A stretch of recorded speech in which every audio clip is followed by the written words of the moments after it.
Welcome to the Upper 90 College Insider Series, where we bring you exclusive stories and insights from the world of college soccer. In this episode, we're thrilled to sit down with Julia Bazi, two-time Olympian, former Matilda, Hall of Fame college soccer player, and now the head coach at St. Peter's University, NCAA Division I in New York. Join us as we dive into Coach Bazi's incredible career journey and cover her unique approach to running a top-tier college soccer program and explore the remarkable growth of the women's game in the USA. This is an episode packed with inspiration and insider knowledge you won't want to miss.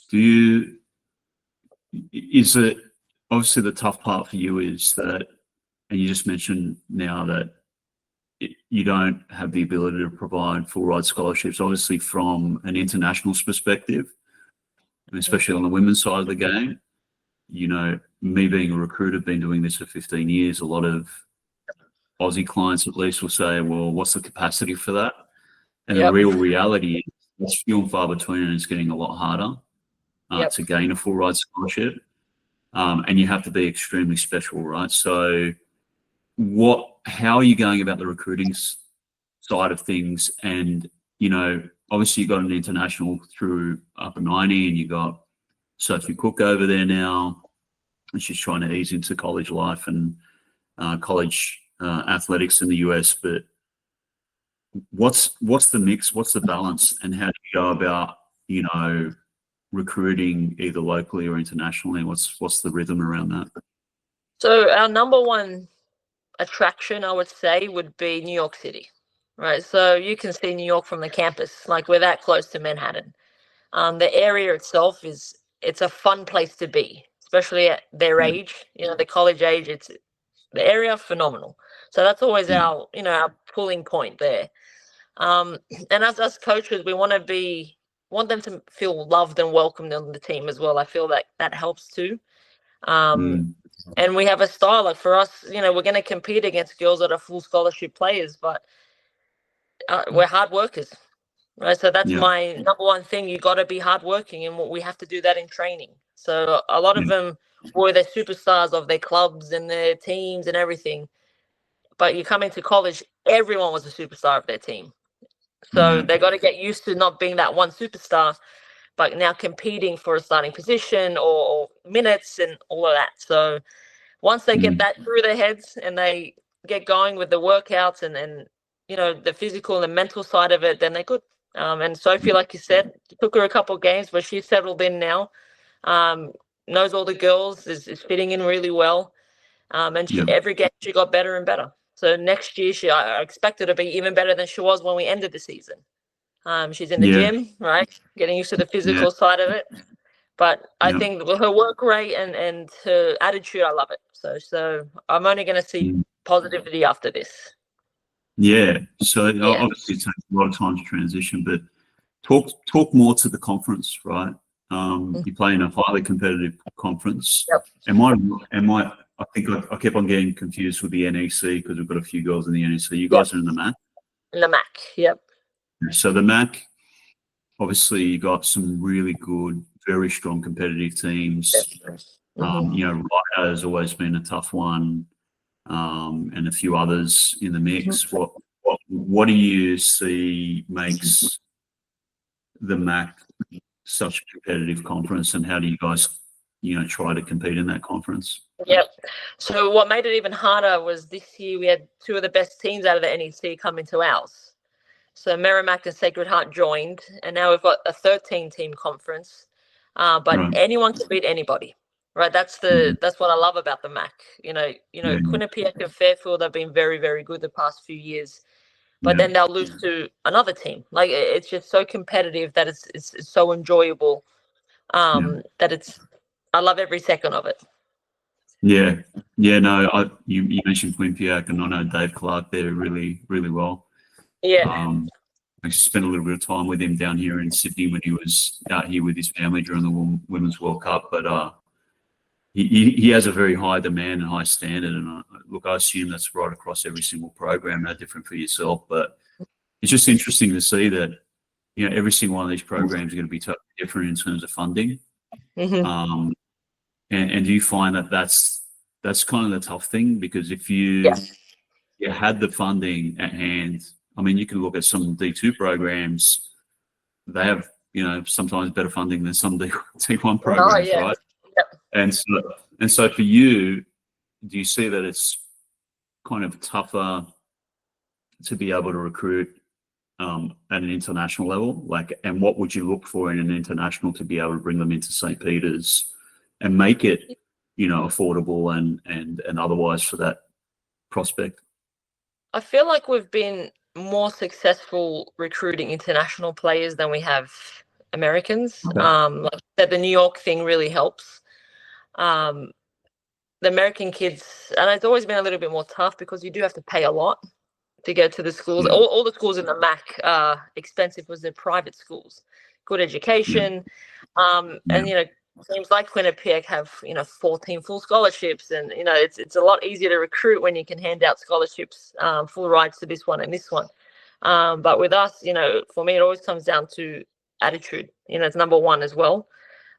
Bringing them in, and if they have the right attitude, they want to be better, and I'll help them develop, no problem. That's my favorite part besides recruiting, is developing their players.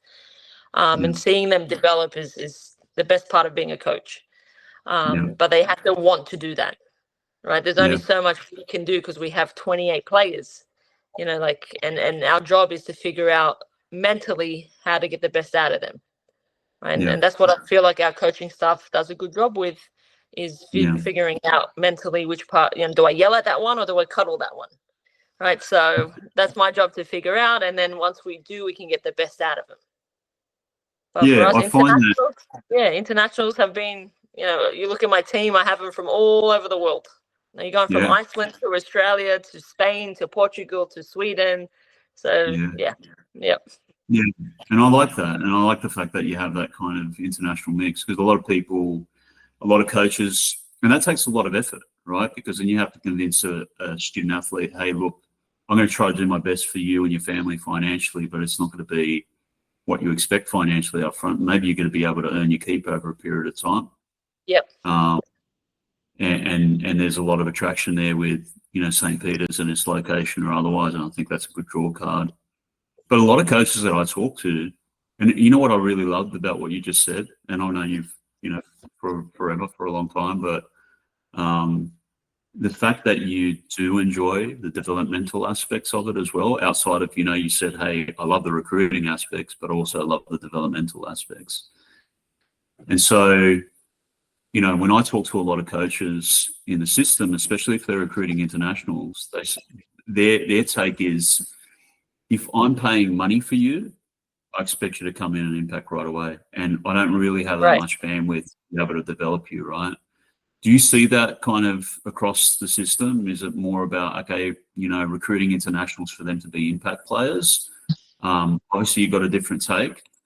What's your vibe when it comes to that? Is it, do you feel that it makes, for an international, you're an international yourself, we'll get to your career in a minute, but, they need that time in that transitional period to be able to be more impactful over the years, during their time in the system. Yep. How do you kind of navigate through that? Like, what is it from a developmental aspect that you focus on to make sure that they actually have a really meaningful journey through their 4 years? There was what I love Sir Alex Ferguson. I'm a big Man United fan, so I've read all of his books. And there's one thing that's stuck in my mind, and I've used it always moving forward. Where he said, "There's two words that are the greatest words you can ever say to your players, and they are well done." Right. Yeah. So when they do something good, make sure you praise that they do something good. It's not always the negative part where you're like, "What are you doing?" You have to build them up as well. Yeah. So I think that's a big part of the way we approach them also. Yeah. No, and that's so important. Like, I think, and us as coaches, again, I've been coaching for over 20 years, and you it's interesting because, like, I saw in the NPL system across the board, you have those coaches that were really, really good at what you just discussed in terms of being able to kind of really manage each personality differently. But then there were other coaches who were just like hardline, come in, win, and really care about your emotions or anything like that. Yep. obviously a much different dynamic when it comes to the female side of the game as well. Yep. But it's no different, right? For me, I respect coaches like, Mile Stioski, such a reserved, subdued, analytical kind of guy, played at the highest levels, but then absolutely knows how to engage these even younger players who are kind of coming through that elite level system. And I saw that firsthand. And that was a bit of a culture shock for me too, because I've been in other environments where the coaches are just so, just so hardcore. They just, you're in to win, and if you're not winning, and kind of cast you to the side type thing, right? So it's good that you're kind of getting that balance between, managing the mental health of those players, I guess, when they're transitioning from so far away and come to the US to be able to play. So it's really good to be able to hear that. Yep. So something that resonates with me in that approach is I could only imagine that you've had experiences throughout such a great kind of career on the international stage at a young, at a young age, then in the US system, that you're probably impacted by coaches locally, and I can assume as well internationally. Yep. Let's talk about that kind of, trajectory of Julia Bazi. Like, you started, playing football here in Australia. Talk us from, your time playing here, especially through, your kind of teenage years, and then heading off into the US or otherwise, and how that came about. And maybe you just want to talk about the people that kind of impacted you along the way to get you where you are today. So maybe let's go back in time, do a little bit of a rewind, and you can give us more clarity about that journey. Yeah, we're going back a while now. So, being from Sydney, you're a majority of us that played in the national team went to Westfield Sports. So I feel like going to Westfield really helps you develop. What I took from that too was media training. So I thought that was, like, thinking about it now, I'm like, well, that was really cool. Like, I wish I was a bit more grown up in my head, like, to take it more serious than you do as a teenager.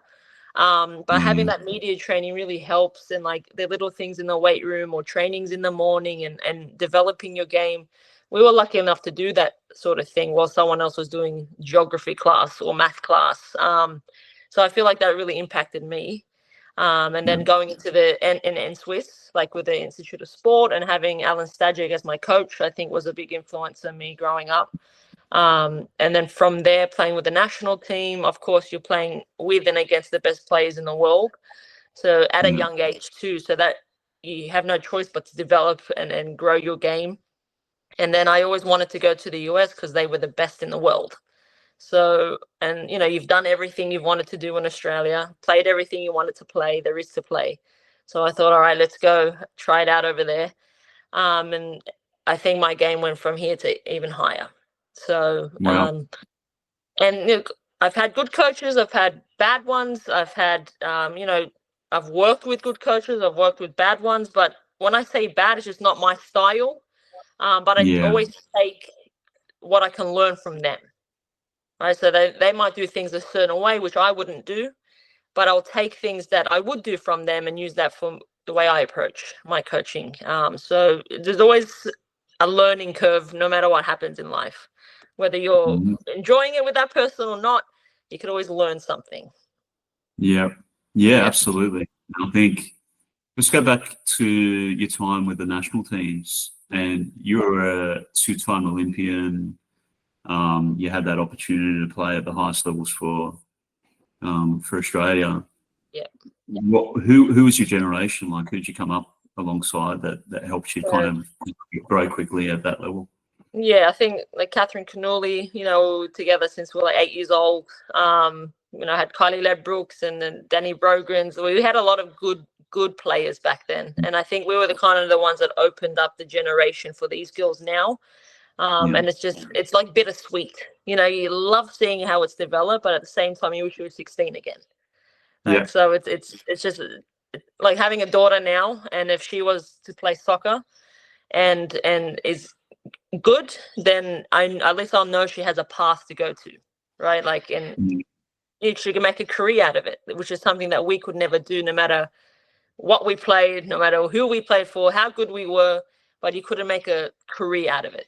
So it is, Yeah. like I said, it's great to see how much it's developed, and it'll be nice if it developed even more. Yeah. What do you think about the Women's World Cup? Because it was an amazing event, right? I was I watched every game. So I got up in America and I watched it. I thought our girls played excellent, and the quality was really good. I really enjoyed it. Yeah, the atmosphere, the sellout crowds. Like, I was getting calls from Canuli. Like, she's like, "This is unbelievable. You got to see it." It was crazy. Yeah, I didn't expect the level and the quality to be that good. I was glued to my seat as well for every game. It was amazing. Yep. Like, just amazing. Even my youngest, my daughter, she was playing footy at a local club for a number of years here in Sydney, and she went out to watch some of the games locally, and absolutely kind of just saw that level and that standard. And it's come a long way. But I'm going to ask a pretty tricky question. Like, if you saw a player here locally that are coming up through our NPL system, maybe some of these other girls that might be kind of floating in at the very elite kind of A-League level as well, but probably not breaking through.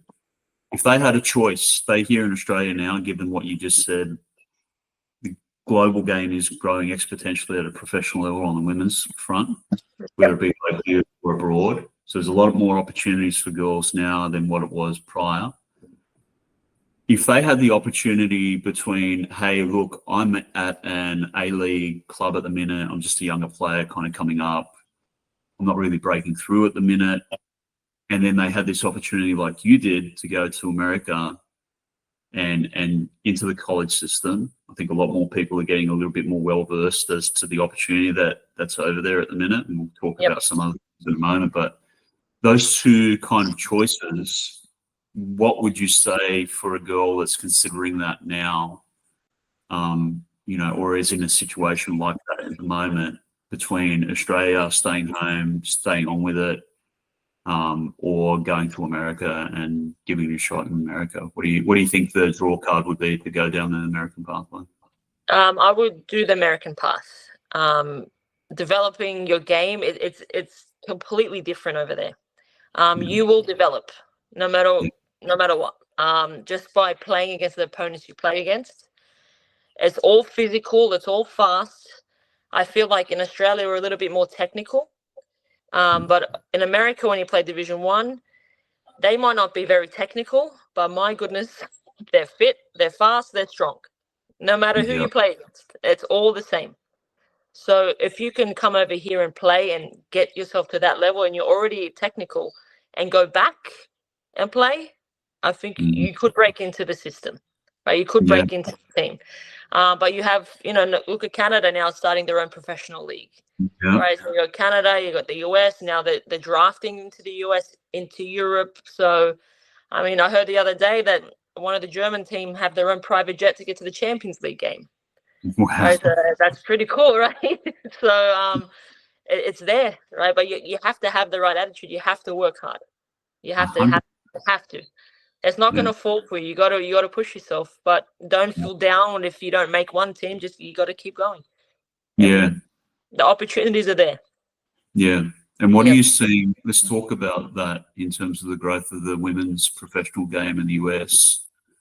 How is that coming along? Obviously, there's a lot of investment going through, and this is important for me because I talk to our players and our clients. So I always say, listen, if you got a chance to play during the summer, that is expanding so rapidly across the the USLW league. The USL has created a professional super league as well. That's the fastest growing league in the world at the minute, just across men's and women's soccer. What are your thoughts around that system, whether it be the semi-pro system, and how does the pro game kind of tie into that as well, from what you said? I was going to say USL, them breaking that system in, I think has been the best approach, because America is so big. and there's so many clubs all over the country. And I always thought, why do they have like 8 teams, right? Like it's such a big nation, and a lot of girls play soccer in America. So it's like there's got to be a better way to get them playing professional here or semi-pro to break into the team. And I think them creating the USL League will help develop that. So I'm really happy that they're doing this so they can, and then the pro coaches can come and watch that league as well, who they want to bring into the pros. I would love to see the teams expanded, right? Like I'm sure we can get more teams into the pro leagues than we do right now. But a lot of those girls now are going to Europe and breaking into teams. So it's not a bad thing, but being the best in the world, America, they can expand a bit more. That's how I feel with the pro level. But like you said, the USL thing for me has probably been the best thing that they've started. Yeah, and you see more and more of your girls kind of take that opportunity up. Yep. I have more. My contacts are more in Europe. So I've sent a few girls that way, but it'll be nice to be like, you stay in the country and go play in your own country. I'm sure that's what they would prefer to do. But being young, I always tell them, go to Europe, go to Europe, travel, enjoy, play the sport you love, get paid to do it. Do it now while you can, do it now. So that's what I push them to do anyway. Yeah. So talk to me about what's in store. Where do you see kind of St. Peter's growing over the next couple of years? How do you think that you're going to fare over this coming season and beyond? Yep. So this season I'm looking forward to because of how we played last season. So if we can push it on to the one coming, it'll be good, right? So we're this close. We're knocking on the door. So we're right there. So I am excited for it, but you don't want to jinx anything, right? So I just got to bring in, I think, 1 or 2 more players to fill in the gaps that I feel need filling. And if we get the right ones, I think we can do damage next year. How are you going to prepare them? Like typically, what does it look like for these girls? Obviously, it's Sophie, our client, upper 90 client. Took a little bit of time to break through and break into it and get used to the intensity and the level of athleticism and otherwise. What's kind of the day in the life for a lot of these kind of girls? How does that look like for a St. Peter's kind of college soccer player on the women's team? So a lot of strength work, a lot of ACL prevention work, speed and agility, and then we're on the field as much as we can. Being in the Northeast, you got to wait for the weather when we get back, because it could be cold, could be hot. I don't know. Once I get back, we'll figure it out. But the spring season's always like that. We give some girls that didn't play as much as they feel like they should have more of a chance in the spring to showcase themselves. And if they do better than some of the girls that started, I have no problem. Everyone competes. So what we do is we have 2 girls in one position competing for that spot. So it's always a competition, because if one person's complacent and thinks she's going to start every game, she's not going to develop her game. So if she's got someone knocking on the door, then she's going to keep going. But the attitudes for me, and coming into preseason, I give them a choice. If you come in fit, we won't do a hard fitness test. If you don't come in fit, we're going to do the hard fitness test, right? So I give them the choice, and I think they got scared from the amount of running we did in the spring. So when they came to the fall, everyone's in tip-top shape. So we were able to really concentrate on the tactical side of things, and I think that's helped them play better in the fall. So I'll give them the same deal. All right, they come back fit, less fitness. That's it. You've got to give them that opportunity. It's good that you've got a very competitive environment. I think a lot of people kind of try to steer clear of. But I don't want to go to a school where, I'm going to have to. I want to go into an environment where I can play straight off the bat. And you have to realize that in highly competitive environments anywhere, whether it be local, whether it be in the college system or otherwise, you're competing against kids from all around the world, right? And you're going to have to be able to, and that's a good thing, right? It's not a bad thing. And it's a longer journey, even though 4 years goes real quick. It's a long journey. It's 4 years, and you're going to develop and learn, but you've got to put yourself in a mind state that the only way that you're going to develop and learn is if you're really put yourself in competitive situations that stretch you. You know, Yep. you're not going to learn out of being in situations where you're kind of just, you know, doing the day-to-day stuff and not really. Right. Yeah. Yep. And us as coaches, we our doors are always open. So we do film one-on-one if they want. They want to do extra training, we'll go on the field. So the opportunity's there. And I tell my girls this: you have everything you want, everything. A trainer, a physio, a strength coach, a head coach, an assistant coach, a field, the balls, a swimming pool, anything you want. Yeah. It's up to you what you want to do with that. Yeah. It's completely up to you. You want to go kick around a bit more? We'll go to the field and we'll do extra stuff. No problem. Yeah. But you're gonna have to want to do it. Yeah. Yeah. Yep. It's And all about. and for us too, we start freshmen. I've had Yeah. seniors sitting on the bench with freshmen starting every game. Does not Yeah. bother me at all. Whoever's doing the best in training gets Yeah. rewarded at during game day. So true. You know, Yep. and I think, I don't know, it's a different generation that I see today, and I don't want to talk to it too much, but I see it in the highest competitive levels as well. It's like, well, my son or my daughter isn't getting a chance here, so I'm going to go to the next place, and they're not Yep. getting a chance to go to the next place. And it's just this constant revolving door to the point where Yep. kid either gets burnt out because you haven't set the standard of this is the standard, this is the level. Yep. And there's no guarantee, right? And you've got to be in that situation where you've got to work and you've got to be challenged and it's going to be hard and you've got to wake up feeling like, you know, why am I doing this, right? But Yep. if you can push through that, then that's where the real rewards come, right? Because the academic aspect in the college game, as you know, it's well catered for, right? These girls get everything they need academically, they get looked after academically, they get all the tools and resources that they need. That kind of sorts itself out from the footballing perspective, especially at the D1 level. You know yourself, it's going to be hard, it's going to be a tough grind. You know, it's challenging. What I really, really like about what you're doing is just setting a really positive vibe out there, and it's not just gung ho, bullet to your temple. You better succeed or else kind of environment. Yep. Which is, It doesn't work anymore like that. Maybe with our generation it did, but it did doesn't with our work. generation. Absolutely, it did with our generation, but not this generation. 100%. No. But you know what? This was really, really good. Getting that insight from you in terms of where the program is, a little bit about your journey and how you got over there at a high level.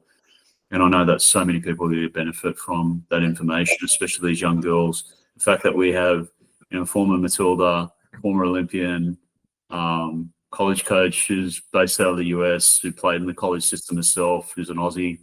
I think that just speaks so much to, you know, this whole experience. So I'm really glad and grateful that you shared that with us. Yep, no problem. I appreciate you having me.